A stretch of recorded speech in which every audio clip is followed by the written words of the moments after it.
We have all been that person at some point in time, scrabbling around at the last minute, trying to put an outfit together, and your friends are texting you, being like, where are you? Why aren't you here yet? Or felt completely overwhelmed that your house is a mess, or that you have 1 million things to do on your to-do list and they're just not getting done. Well, today I'm going to help you. I am going to share with you some amazing tips that are going to help you become your most organised self this year.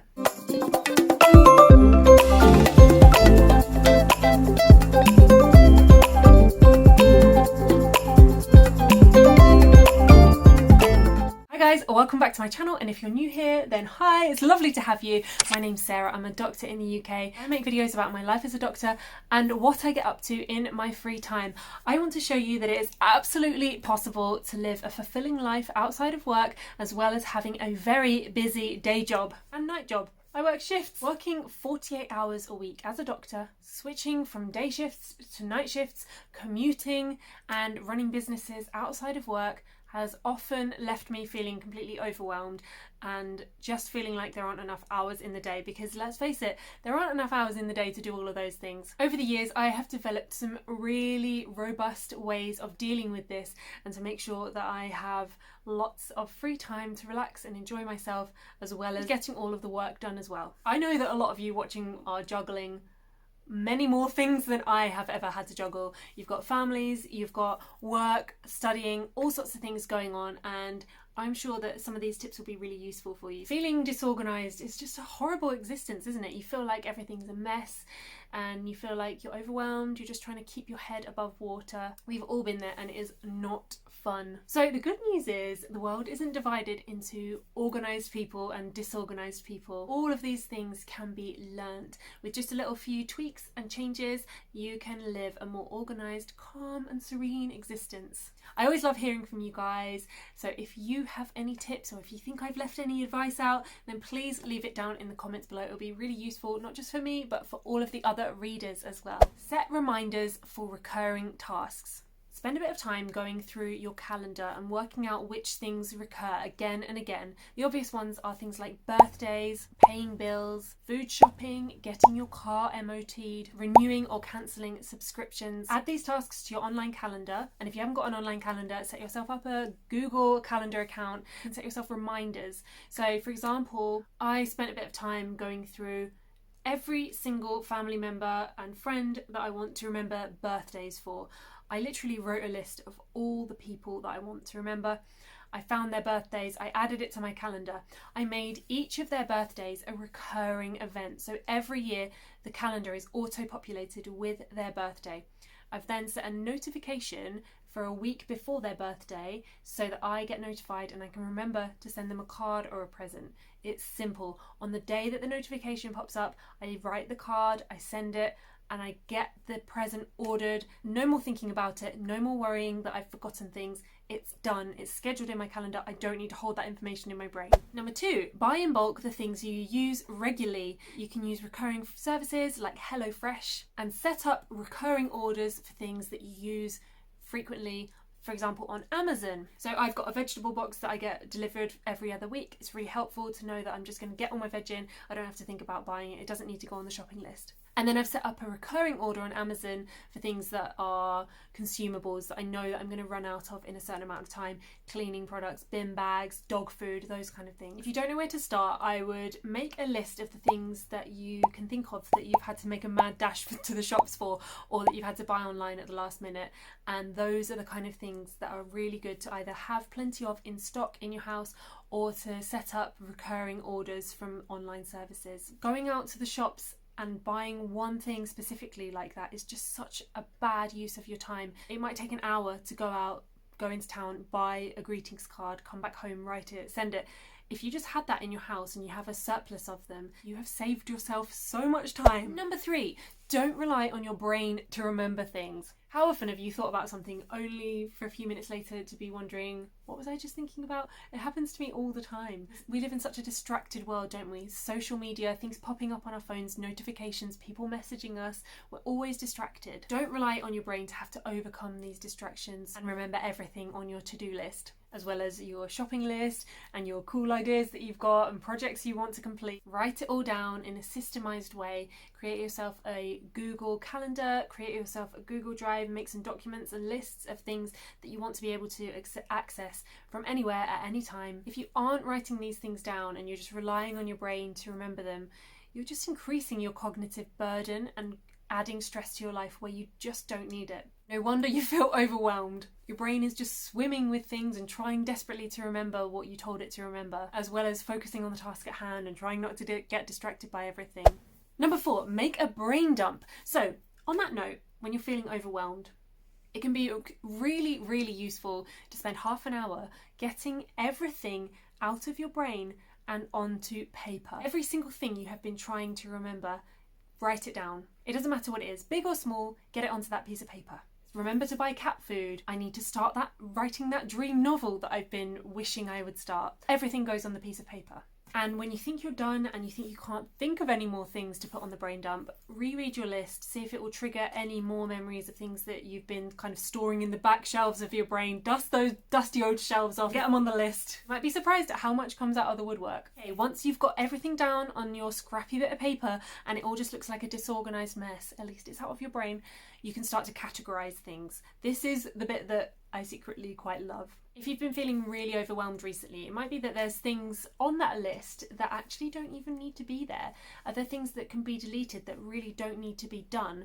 Or are there things that don't need to be done specifically by you? Can you get a friend to help you? Can you pass it on to your partner? Can you hire someone to do it? So for example, your least favourite chore, maybe it's ironing. You don't specifically have to do that. You can delegate that out. Keep categorising, adding everything to a specific list and to your calendar until your brain dump is all crossed off. This task is a little bit like sorting through your wardrobe. You're literally pulling everything out and getting every last item sorted through one by one. You're either going to donate it, you're going to get rid of it, you're going to repair it, or you're going to keep it and love it. By the end of it, you are categorising, putting everything all back neatly, and you have a space that is ordered and less chaotic and feeling clean and orderly. And that is exactly how your brain is going to feel after you've done this brain dump. Number 5, doing regular reviews. So this is something that I've started doing recently and I'm finding it so helpful. Sitting down at the start of every month and every week and doing a bit of a review and working out what needs to happen. At the end of a month, I look ahead to the coming month and I see what deadlines and events that I have coming up, aka none at the moment because of COVID. Then every Sunday I try and prep for the week. Vince and I will spend a bit of time planning our meals and then creating a shopping list based on that. If you're doing these weekly and monthly reviews, it could be a really good time to think about your finances as well. Have you reached your savings goals? Are you spending more than you should in a certain area? Number 6, have a place for everything and actually put it there. Have you ever been tidying up before someone's coming over to your house and thinking, where does this live? Where does sellotape go? Like, where do I even put a tennis racket? The things that are lying about on work surfaces and clogging up your visual space. Sounds really simple, but I find it's helpful to keep items together that are actually used together. So for example, in my shoe cupboard, I have a little box where I keep shoe polish, suede protector, and my insoles for my shoes. And I used to keep these in a junk drawer, and then I would be looking for them and then not where my shoes are, and it just didn't make sense. So keeping like with like is helpful. Earlier this year, I bought myself a Dymo label maker, and honestly, it really helps keep me organised. Best £15 I've spent. I will link my one down below. Number 7, prep ahead your meals, your outfits, and anything else that you have to do on a repeated basis. You want to reduce the friction to things that you know you've got to do by planning ahead. So for example, you've heard this one before. If you're going to be working out first thing in the morning, get your workout gear ready, lay it out on the floor, get your water bottle ready, get your protein stuff ready, or whatever it is that you need for your workout. When I was working long hours and having to get up super early for work as a doctor, I would prep all of my breakfast stuff the night before. So I'd make myself some overnight oats so that I know that when I'm getting up at 5 a.m, my breakfast is there, ready for me. I'm not having to do any prep while I'm bleary-eyed and half asleep. So prepping my lunches the night before or my meals for whatever shift I'm working is so helpful, because Quite often in the hospital, they'll just randomly shut the canteen or the cafe and you have no notice. And then suddenly you're stuck with no food and you are living the vending machine life, which is just not fun. Eating your lunch from a vending machine is not recommended, especially when you're working a 13-hour shift. Number 8, reduce the number of decisions you have to make each day. Oh my goodness. As a doctor, this is something I didn't expect, but I can feel exhausted by having to make hundreds of small and big decisions each day. And sometimes when I get home, I just don't want to think about what to make for dinner, from like some spring onions and a bit of peanut butter and ketchup and the only other things we have in the house. First thing I get up in the morning, I don't want to be thinking about what I have to wear that day. So instead of adding these decisions to your daily burden, make those decisions as a batch. Batch those decisions, make them once in a week, and then forget about it. Open a note on your phone and write down the meals you're going to have every day for a week.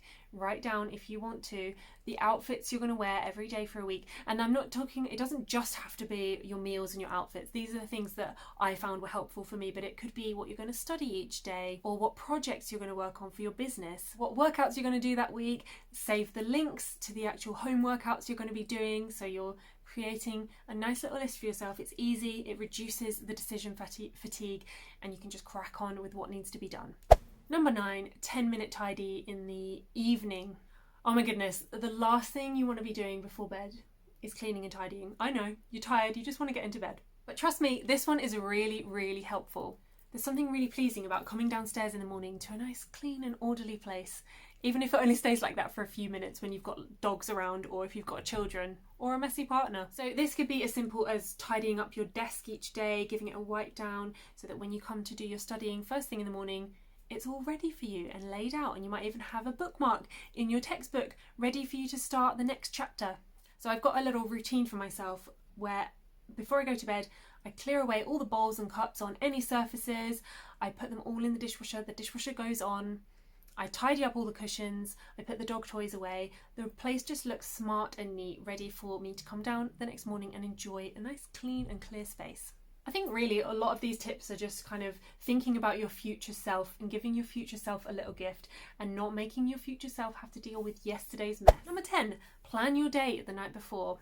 Before you down tools for the day, know what your plan of attack is going to be for tomorrow while you're still in the swing of work. So you don't need to plan it all minute by minute, but just having a rough idea of the main tasks you need to get done is a really good idea, and it will stop you procrastinating and getting distracted and getting to the end of the day and realising you've forgotten a major thing. And then hopefully by achieving all of those things, you'll know that you can just relax and enjoy your evening stress-free. So for example, if I'm going to be filming a YouTube video, I'll plan my notes the night before and have everything set up and ready so I can hit the ground running in the morning. If you were going to be, I don't know, writing an essay, you could write the 3 bullet points that you want to start with in the morning. Basically, you want to avoid procrastinating.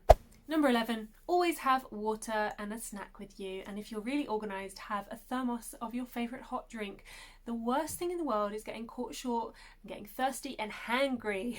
Very, very bad, especially at work as a doctor. I am like the snack queen. I've always got loads of extra snacks with me. If you are travelling anywhere, and I mean not that any of us are travelling anywhere at the moment, but being on a long journey especially, making sure you've got those things with you so you're not having to go and buy a £5 bottle of water and a snack at the train station kiosk, then you definitely do not want to be stuck in an unexpected traffic jam with no food or drinks on you. Number 12, keep a box of all the essentials that you use from handbag to handbag or from rucksack to rucksack in one place. This one was quite revolutionary to me. In my first few weeks as a doctor, I'd spend every morning, a few minutes at least, gathering all the things I needed, my stethoscope, my different name badges and swipe badges and my security alarm. But then I decided to designate a box for them right by the door, and I could just grab them straight from the box and go. Now the main thing with this is to make sure that you actually put them in that box when you get home from work. This also works for people that switch handbags or rucksacks a lot. Having a little designated area, you could have it as like a pouch that you put them all in, or you could have it as a box by your front door. It doesn't really matter, just whatever works for you. So it makes getting out the house easier and simpler, and you're not having to stress and mess around looking for things. Number 13, plan to be early rather than on time. Being a grown-ass adult and making excuses for being late is not cute. Plan for there being traffic. Plan for there being hold-ups and queues. It happens.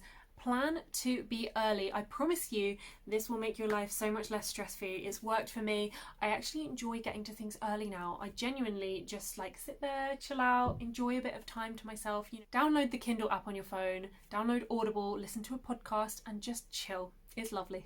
Number 14, keep a shopping list on your phone. Not just a shopping list, one for each of the shops that you normally go to. So each time you finish an item, it has to go on the list immediately.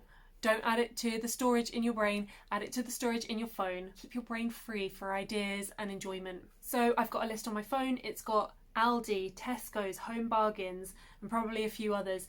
And anytime that I run out of the things that I normally buy from those shops, they go straight on the list so that each time I'm going to go past that shop, I can just go in and get the things I need without having to worry about, have I remembered what I need to get?